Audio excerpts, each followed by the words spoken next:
Folks, I'm just jumping on here because I came across a document, and to be honest with you, it has me blood boiling.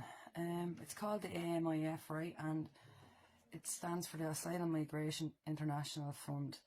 Now, I want to show you that everything that's happening here is an absolute plan, a plan from our Irish government. It's a plan they signed us up for from the EU, and we're taking orders from the UN, and even NATO we're taking orders from. But it involves Minister Brown, Minister Gorman, Leo and Helen and Micheál. They're the little parasites and welcome to this. They welcome the new guide and they're opening of bank accounts for international protection applicants and people with status.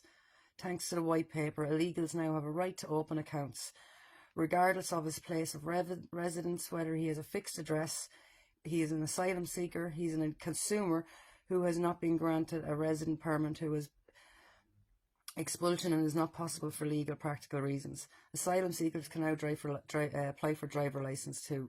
These are all luxuries our homeless can't afford. It's discrimination and I won't stand for it. This guide will be provided to all centres that provide accommodation for international protection applicants. It's available in Arabic, French, Somalian, Georgian, Albanian and English. Where's the Ukrainian, folks?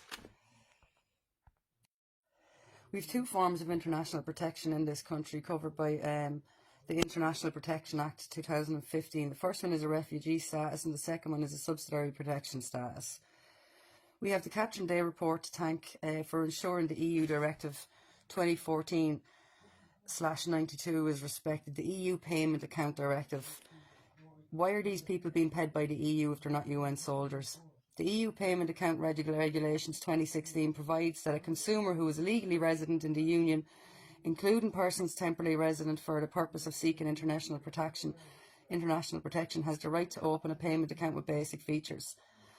SICAP, which is the Social Inclusion Community Asylum Programme, we now have 51 local development companies across the country, NGOs. It's literally a direct person-to-person connection, a bond that's helping many illegals navigate the multiple challenges they're facing in this country, and also shows them what they're entitled to as well. SICAP is the Irish Government's primary social inclusion programme. 190 million has been allocated through this programme of rural and community and is co-funded by the European Social Fund. Again, the EU is funding all of this. Under this programme for employability, inclusion and learning, SICAP is implemented nationally across 51 areas and aims to promote social inclusion and equality in Ireland. New Communities is one of SICAP's primary target groups, which consists of migrants. That's word for word in the document. That really stands for illegals and non-Irish. Are we really going to sit back and accept this? Folks, I'll attach here, you can see as well, that we signed up for a plan in 2014, and in 2014 we decided we'd take in Syrians.